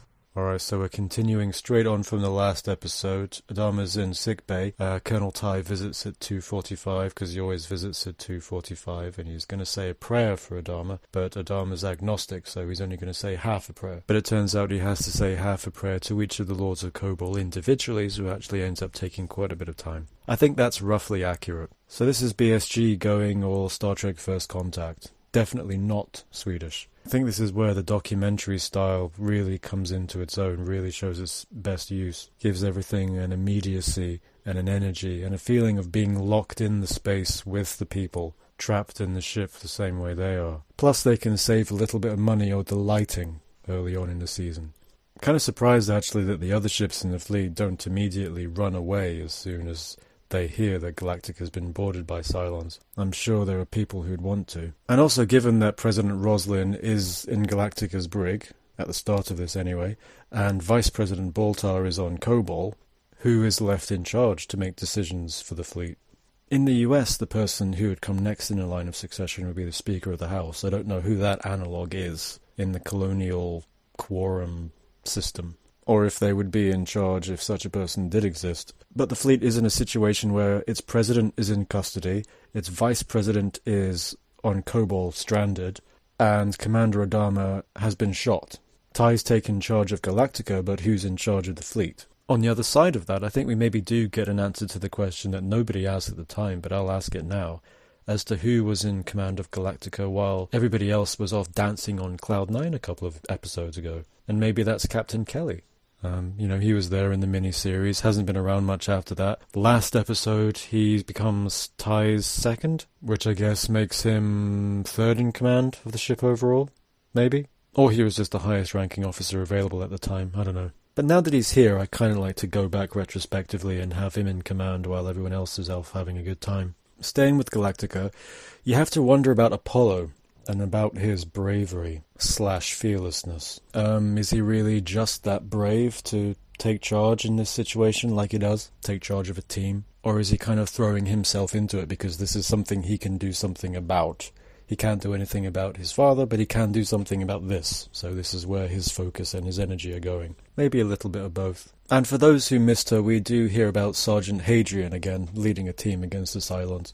So she's still around, being useful. Meanwhile, on Kobol, Vice President Boltar has joined President Roslin in having prophetic visions. Last episode, I mentioned how I thought that Colonel Ty was doing quite well taking over for Adama. And I mentioned that part of that was that the buck stopped with him. Here you see the counterpart to that in Crashdown, saying to Tyrell about Sisinus, well, he's your man. The only thing that can be done about him now is to put him out of his misery, and Crashdown puts that squarely on Tyrell's shoulders. He's your man, Chief. Crashdown's not doing it. Where Colonel Ty has risen to the occasion somewhat, Crashdown seems to have crashed down, really, which is an unfortunate pun. So not only is Starbuck an ace pilot, an ace sniper, she's the go-to interrogator, she's an out-of-the-box tactician, but she's also artist in residence. But I do think, though, that all her talents must have gone into those other things, because those paintings were pretty shit, to be honest. I liked the touch of her putting on her own jacket in her own home. After all this time, you'd want something that was yours, if you had the opportunity, and that's hers. One thing I wasn't very clear on, maybe you could help me out with it, when Hilo says, that's not you, and she says, it's my dad. The staging of it wasn't very clear to me. I couldn't really tell what Hilo was looking at or referring to in saying, this isn't you. I don't know if he meant the music, or the art, or what. I just couldn't tell just from the staging and the editing what he was pointing at and referencing to. But what I do know is you have to be in a very particular mood to sit and listen to Metamorphosis. That's not something that you just have on. You have to be in a very particular kind of headspace for that. I'm not absolutely sure what the significance of Metamorphosis playing at the end over Lee and Ty in sickbay with Adama on the sickbed, and they're talking about how neither of the other is fit to wear the uniform, other than it just being a sort of contemplative piece of music. Could be just a moment of respite from the Cylons, repeated through music. Could just be, we've bought the rights to this music, let's make the most of it. But I wasn't sure what the intention was there. But that's Valley of Darkness, and that's my feedback for this edition. Thanks very much for listening. Stay safe. Bye-bye. Cheers, sir. Thank you. Yeah, the significance of the music was that they liked it. Yeah. and Bear McCready, is it? I want to call him Bear Grylls all the time. He's not Bear Grylls. But the composer actually suggested it to Ron Moore, and they got permission to do a version. It's not actually the original Philip Glass, it's a version of, to fit in with the scenes better. But yeah, no, the only significance of the music is they like the music. Yeah. And if they're going for slow and contemplative, obviously that's quite a good thing for the music to be used for, but it doesn't work with the rest of the stuff at all, so it suddenly slows everything down. Yeah, it does. I just find it really jarring. Yeah, the thing that wasn't you, again, I can only explain this by listening to the commentary, because it's not obvious from the episode. It's the music that isn't her, rather than the art, which, you're right, is appalling. It is, isn't it? It's shit. Yeah. And the jacket isn't hers either. If you look, actually, to be fair, it clearly doesn't fit her. The sleeves are too long. But how are you supposed to know it's her father's without listening to the commentary? I do not know. No. Yeah. I do like your crashes down. Yeah, no, Crash is appalling, isn't he? Yes. No, he is. Yeah. He just is bad. And Ty's fine at the moment, and he is in charge at the moment as well. Yeah. Kind of by default, but all will become clear by the next episode. So. Oh, okay. Yeah. Fair enough. Cool. Thank you, sir. Thank you. Who else have we heard from? And next off, we'll listen to what Balama God thought.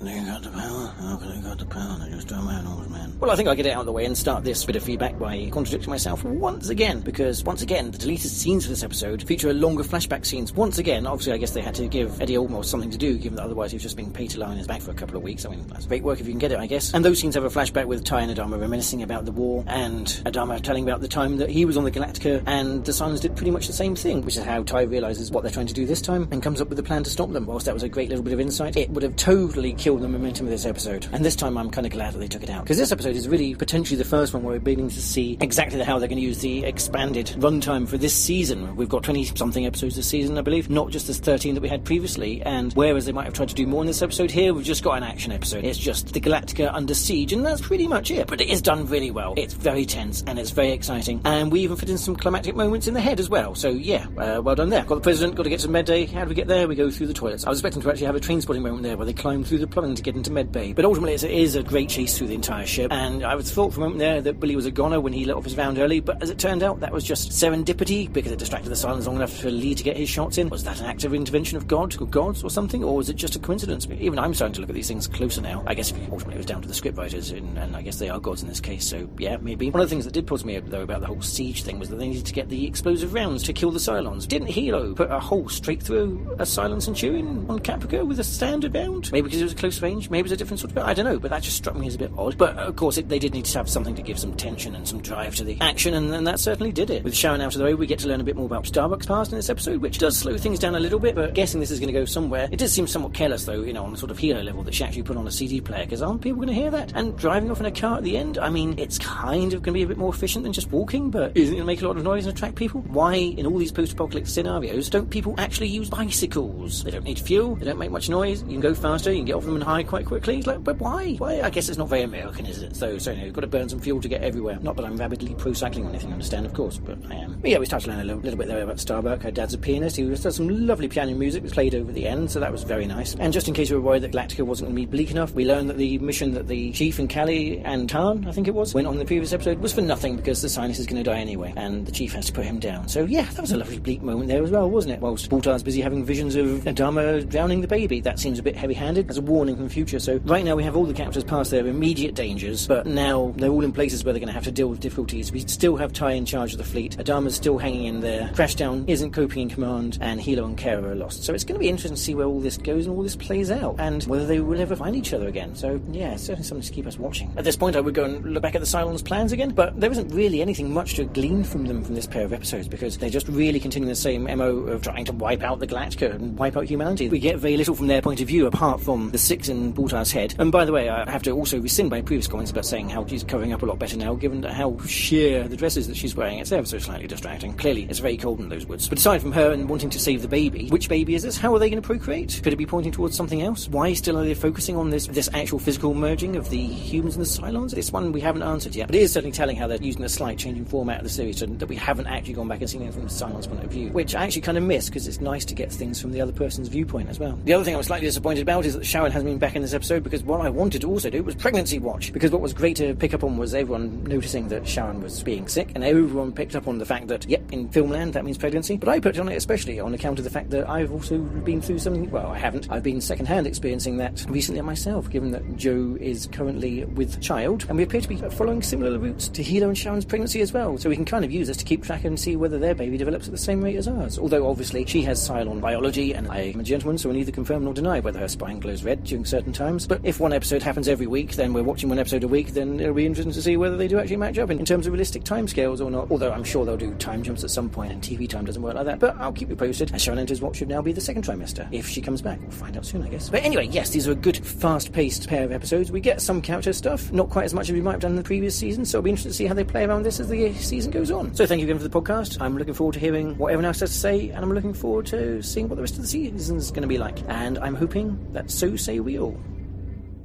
Everybody else is clearly finding this one far more exciting than I did. Yeah. I did wonder at the time, though, whether other people were going to hear the music and it was going to get them found when she put it on. Yeah, you'd have thought. And perhaps it's I can't remember now how much noise it made as it drove off. Perhaps it was an electric Humvee. At least that would be slightly more acceptable, possibly. But I think as well, though, one of the downsides of them big vehicles, yes, she says it's better than walking, but it's easier to spot from the sky. Oh, yeah, I mean, they're just horrendous, those bloody Humvees. Yeah, you see them occasionally driven around London, and it's like, the streets are narrow enough as it is, but it's... I mean, if it was an armoured vehicle, like a tank... Well, Humvees are used by the US military. I think that's why they were going for it. It was like, that's the big... But it doesn't have a gun on it, does it? Not this one, no, but you can get... Well, you obviously can't buy them with guns, but the US Army does use them. If you can't go for stealth, which, I was never going to go for Llama's thing, because I can't turn a corner on a bicycle without falling. Yeah, I was just thinking... Just how the only people I can think of that use bicycles in TV programs are the goodies. So that kind of gives you the level, doesn't it? Yeah. There's something distinctly unheroic about bicycles is the problem. I mean, the great things, don't worry, I quite understand for the environment and stuff, but there's nothing dynamic and exciting about riding a bicycle. No. It's all knees and embarrassment. I want to ride my bicycle. Well, there we go. But if you can't... My thinking was more, if you can't go for stealth, then at least go for something that can defend itself. And there's no evidence at all that the car they're driving... No, but I mean, the thing is, this is supposed to be either her or her father's car. The commentary doesn't reveal that, No. but they did specifically go for a Humvee because they thought it reflected Starbuck's character. That's the reason. But Well, it's to be fair, I can't see Starbuck on a bicycle. I certainly can't see on a bicycle. No, you're right. No. With Halo on the back or in the baby seat, but. But they could have done something else, surely. I don't know. I mean, I suppose it's quite expensive to import a car from another country, but it's just Humvee's so recognisable as well. I wanted a ship. I just think if they've got the way my brain works, okay. If you've got spaceships, you've got land ships. Yeah, but that's more expensive. Obviously, that's your issue with You that. just have to rejig a hovercraft, surely. And we're back to the Hoomobile. Okay. But I like the Hoomobile. Oh, wouldn't it be wonderful they could have afforded to... I presume the Hoomobile's still around somewhere. They could have hired the Hoomobile. Yeah! Suddenly Doctor Who fans have suddenly gone, wow! All our dreams have come true. That's what we want. We want someone to Photoshop Starbuck and Hilo in the Hoomobile. Yeah. There's your mission, folk. Yes. That's what we want. And of course, congratulations to both you and Joe for your impending parenthood. Yes. I do hope things turn out better than they probably will for Boomer. Yeah. Well, we just... She's not human. We don't know. Yes. You shouldn't be comparing yourself to a Cylon, I think, really. Not a good idea. Also, I mean, think of the time that passed from... They had sex to she was getting the munchies and feeling sick. It was very, very quick, wasn't it? Just a tad, yes. I can't help feeling that if you're watching along and trying to think of this in real time, you're going to end up fucking impatient. I was impatient enough for my two because they were late, but I wasn't comparing myself to a Cylon at the time. What did Drew and Tracy make of this? Hello, this is feedback for Valley of Darkness. There's one thing you never want to hear when you're on a starship, and that is, we've been boarded. Yes. That was quite dramatic, wasn't it? It was, yeah. That's quite scary. Yep. This was just kind of like a really intense episode. It's very dark. Yeah, it was dark. I think it's like, it was bits of action, but it was like a bit of a step back from last week where it was really actiony, wasn't it? It was. I enjoyed this, don't get me wrong, and I'm not shooting to the end, but this was a different pace. I mean, there's lots kind of going on. Like it was Billy pushing the story forward, I guess. Billy and his shirt collars, they're a bit fly there, aren't they? Yep. That's cracking. And then you've got like the away team on Cobalt. Yes. Very touching with Chief. Yeah, that was an awful grim moment when he euthanised that guy, wasn't it? But again, it's just showing how much of a leader Chief is, because he's always willing to kind of step in there. He was a member of his team, so he did it. He took responsibility for it. I'm loving the Chief more and more. Yeah, he's a great character. Really, really do like him. I really like him. So Starbuck goes home. Yes, back to our own house. Yeah, which looked like a student DOS, to be fair. And I appreciate the fact that obviously there's no food there. I don't know how long it is since she's been there. First thing she does is put some music on. First thing I would have done is tried to have a wash, love. Yeah. Changed my clothes. Well, she did put that jacket on, but yeah, I know what you mean. I would have been trying to change my knickers. Yeah. How long she had them on? I don't know. It's just... Does she wear knickers? Well, I hope so. Dirty move. I think she had a bit of class about her. But yeah, just go and wash the flipping blood off your face. Yeah, come on. I guess so. And how is Hilo all clean and shiny? Well, they was in the water a couple of episodes ago. Yeah. Perhaps it all washed off. That was a sewer. It would look too clean to be a sewer. Exfoliated with shit sticks. Yep. Gaius was weird in this episode, but then to be fair, he's weird in every flipping episode. But yes. This baby stuff is a bit. I know. Weird. Yep. And her Dharma drowning it. No. Well, it was all a vision, though, Well, wasn't I know, it? but, you know, they could have picked someone else to do that. There's obviously you can have some meaning because it's a Dharma, but that was a bit like, no, a Dharma, what are you doing? Yep. I really thought they were going to pull the blanket back and it was going to be like Gaius's face. Okay, yeah. I thought like the red eye. Oh. Like it's a Cylon. Oh, yeah, it could have been, couldn't it? Well, we'll have to wait and see on that one. Yeah, so it's a good episode, a bit lower key, but you know it's good. It's interesting. It's good the firefight with the Cylons right at the end, and that you know, and it was a bit of a race, wasn't it, to get to the this whatever the suppression thing before the Cylons did. That was all good. Bit of tension there. There was a bit of tension, letting the prayers out. I mean, do we know if they actually? See, the thing is, she said she didn't want to stay in the brig to kind of be killed like a rat, shot like a rat in a cage. But then actually they didn't shoot the brig because they're taking her back to the cell, so she probably would have been better off staying there. Well, she didn't know that. I mean, they could just hear the gunshots getting closer, so I agree, you know, you don't want to be locked up and then the Cylons just come in and waste you, do you? And when did the fucking Cylons have claws? What was that about?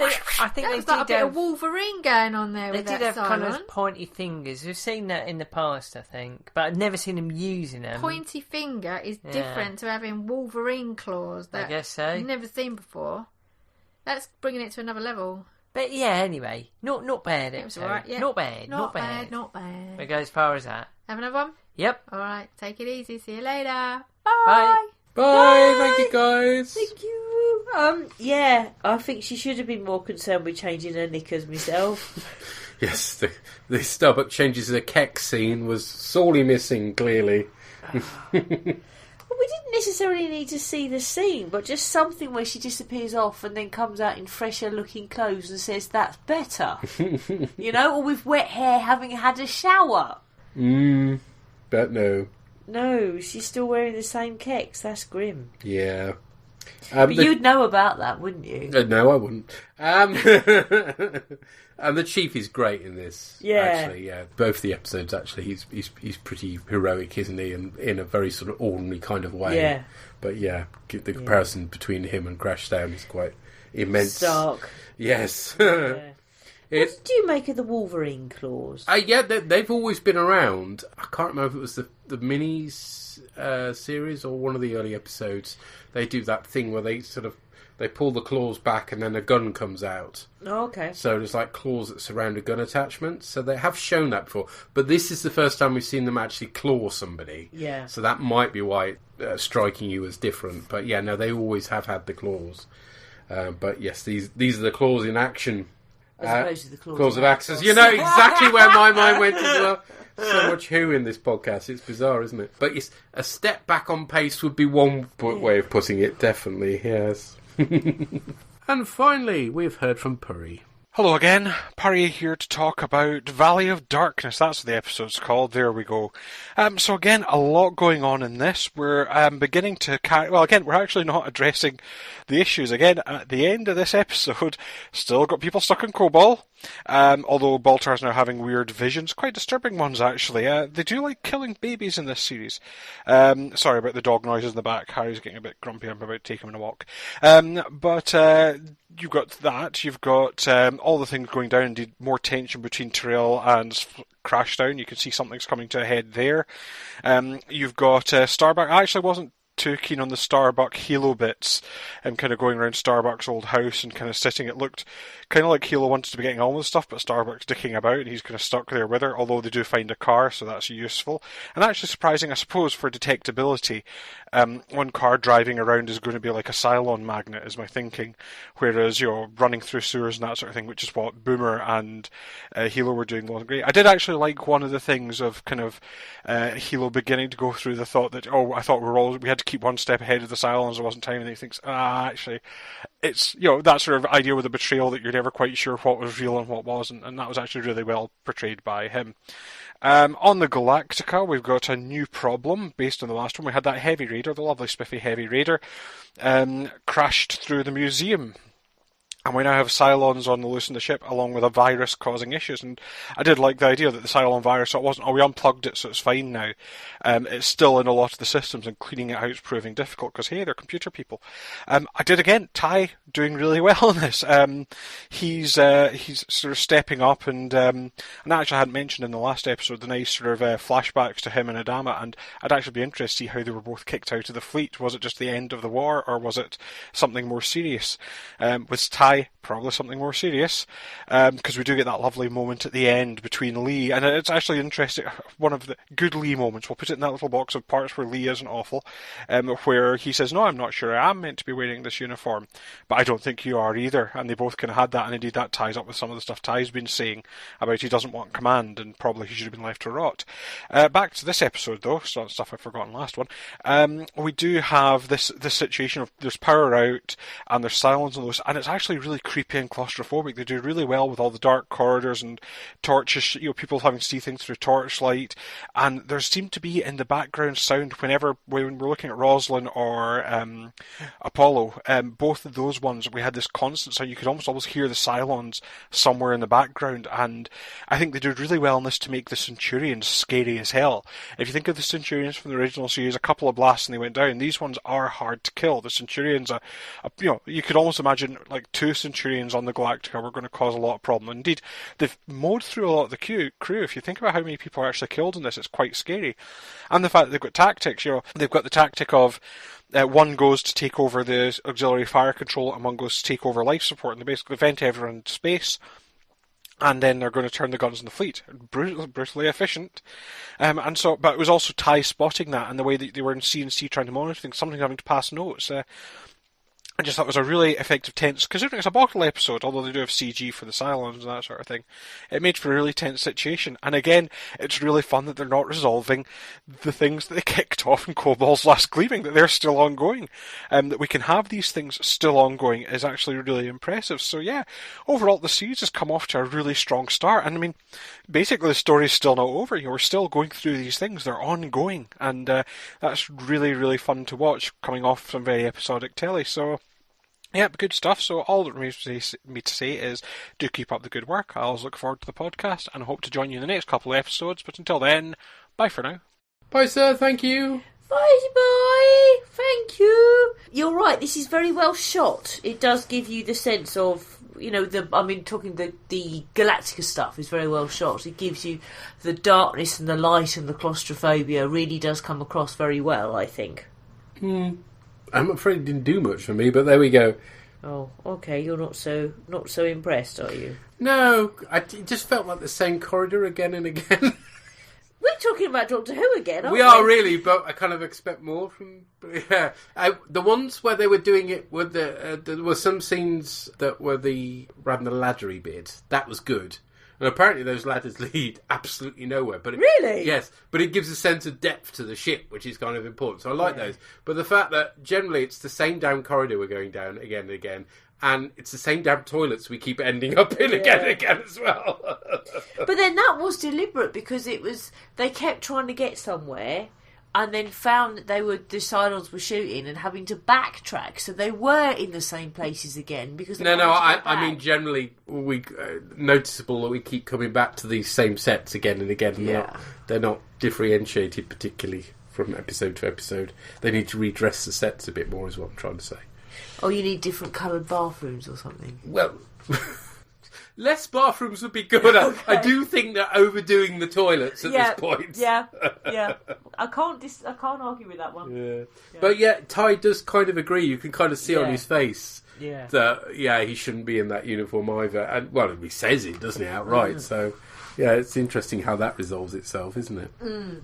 Thank you to everybody who's fed back. Thank you. It's good to hear lots of different opinions. As I suspected, everybody enjoyed it far more than I did the second episode. But hey ho, I don't know why, but just those Starbucks scenes killed it for me. Next time, we should be covering the episode I've already said I rather enjoyed. Spoilers. Fragged. Okay, so I'm doing that one. Yes, you are. And then we're also covering Resistance, which I have no memory at all. Which will be a running thing, because Beyond Pegasus, which comes much later on, don't really remember much of the second season. Second season I don't. I think it's the third I remember more of. We'll be recording on Thursday the 12th of December, and we'll catch you next time. Cheerio, bye. Bye. Say, human, gonna do the strain. I'm gonna grip the seat, I'm gonna pull your chain. Barbed wire bum, baby, be like me. We're gonna do the strain on the laboratory. We're gonna ease it out. The music at the beginning of this podcast was arranged and performed by Drew Barker. All other music is used for illustrative purposes only, and no copyright infringement is intended. The artwork for Borgcast Galactica was created by Andy Pelastides. To contact us, send emails or MP3s to borgcast@gmail.com. Contact us via Twitter at rev_org or broadcastammo. #Borgcast. Visit our website at galactica.libsyn.com. Or view images relating to our cast on our Tumblr site, borgcast.tumblr.com. There's also a Spotify playlist with all our play-out tunes on it.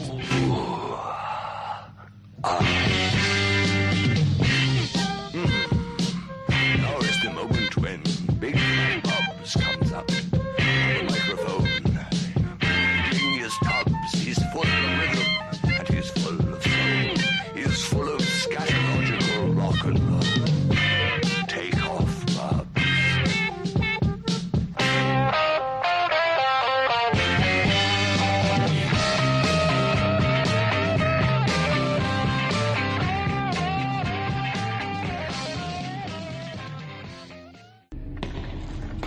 Shut it down!